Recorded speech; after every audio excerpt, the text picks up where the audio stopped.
Grace of God, I am clean and sober for 5,740 days.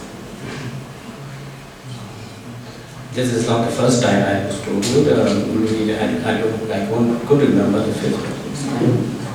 When my first testimony I give here in this institute itself, I cannot utter more words because my heart is so full that time. Because that time I see myself, who am I? So the second, the third goes on. Maybe today maybe this moment I'll be a bit stronger. So not to shed tears among you all. And as I said just now, I'm a recovering drug addict. Actually, my drink started during the year 1996. 1996, somewhere in between maybe July to December of 1996, when I first got a job. Then that, I'm not going to be into that, but my addiction, so it goes on increasing every day, every month, every year. So it has affected my life very much. Physically, it has affected. Mentally also. And more than that, it's spiritually.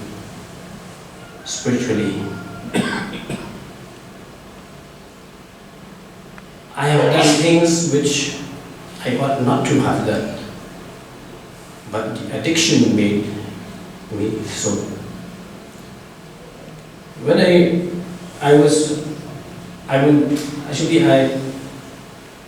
don't know, I couldn't accept myself, then I couldn't really find help, but I believe through the prayers of my wife, my sister, my mother, my father, and everyone who are close to me, God answers their prayer. I was brought here in the year 2007, during the month of March, and I knew nothing about this institute, this place here. Then I learned from the lessons, from the classes, from each and every session, from different angles. From doctor's point of view, from the counselor point of view, from the pastoral point of view, and so I could gather something, but I failed during 2007. I was again brought back I was brought into 2008 in the month of January. That time a little bit understanding is there, but I find that the acceptance is not in my heart, my mind. Acceptance that I am an addict who is having a disease till the end of my life.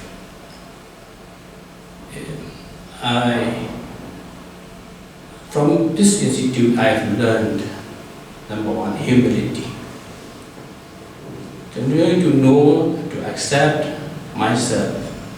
And I'm very grateful to Doctor and his colleagues, the counselors, the nurses, so many who are helping me to stand in front of you at this moment. Addiction has made me worse, as I told you, because I don't have any manners, my status has gone down, and some of the sections of the people trying to help me to stand up again, but I refused. Be it from locality, from my close relatives, be from the women's organization, be from my church itself, they have come to help me to stand again, but I refused. Till I was admitted here, and I find God It's a blessing of God's hand in this place in the institute. And that happened not during 2007, during 2008 it happened. Sometimes in the month of July perhaps, I couldn't recollect the date.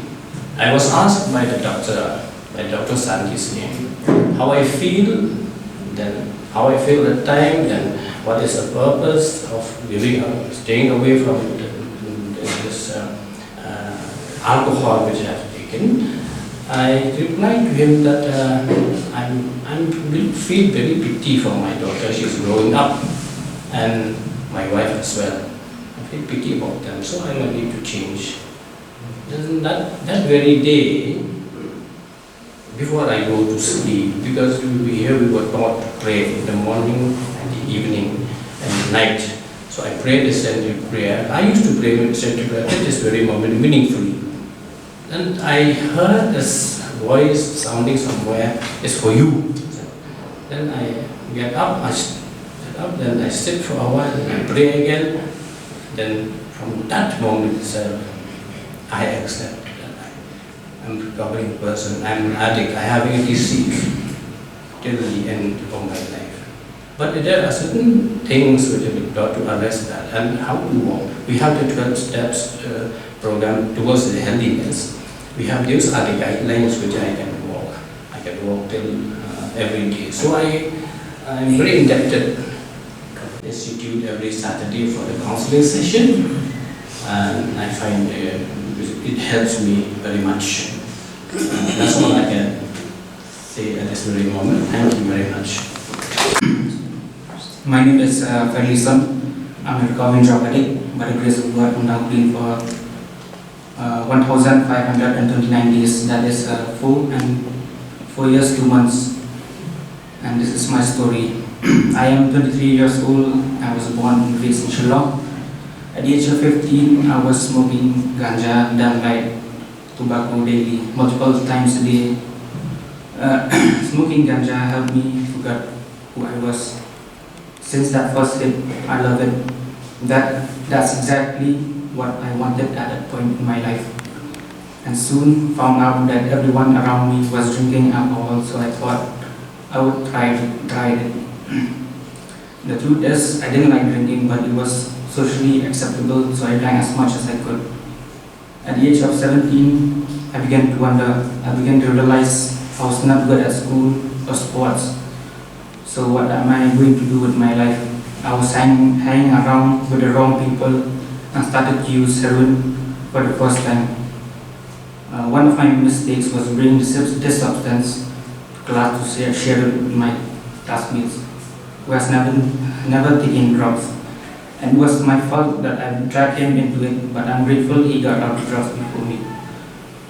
From what I remember, it was to be cool to fit in with a certain crowd.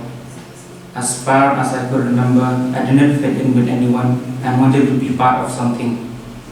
I felt worthless from a young age, and that developed into an even lower self-esteem as a teenager. And to be normal, I had to continuously using heroin, ganja, and light, and every day. Sometimes I would borrow money from people, thousands of rupees, and started manipulating people, family and friends, so I could get the money. Drugs had made my life worse. Sometimes I would find myself awake, sleeping on roads, footpaths, forests, and my relationships with my family has gotten worse. I never spoke to them whenever I came home. And the only people I talked to was my friends who were in the same group as me. I had failed almost all my classes and never attended classes. This made me realize that my life would go nowhere. It made me stressed, and I have no one to talk about my problems. I'm scared, so my only solution was to continue using drugs. And it took me no time to realize that I cannot live without drugs. I had to live with it. It has affected my education, my relationships with my family, and people that do care about me. It has affected me and my family financially, emotionally, physically, and mentally. There was a time I stopped taking drugs by my own. I substitute using other substances. It took me only a few weeks. I relapsed and turned back to drugs. I realized I cannot do it on my own. And in a few years past, my parents found out about my drug use. They immediately took me to rehabilitation that is here in Sankhya. And they were so kind, they didn't judge me or hated me. At first, I was a bit mad about why they brought me to this place. Because of my suffering, I was kind of having mixed emotions. I don't know what to do. I tried everything I could to forget the pain I was in. 1 month passed and my withdrawals had really reduced, and I didn't use any drugs ever since, up to this day. I haven't used any kinds of drugs, and my relationship with my family has grew stronger, and I have begun to gain strength, mentally stable, and mentally stable.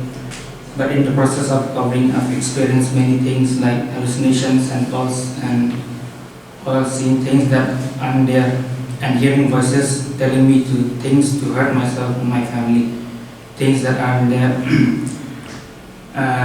I would wake up in the middle of the night only to wake up in the morning with cuts on my hands, wrists, and blood everywhere.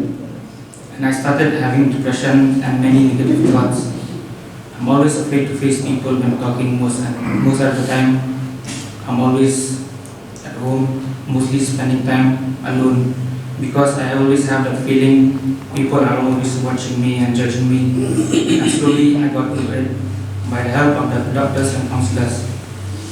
And my message to you all, that it's never too late to find help. Don't give up on yourself. Drugs is the evilest thing on this planet. It has killed many people every year, if not treated. if not treated. Yeah. Don't waste so much of your time.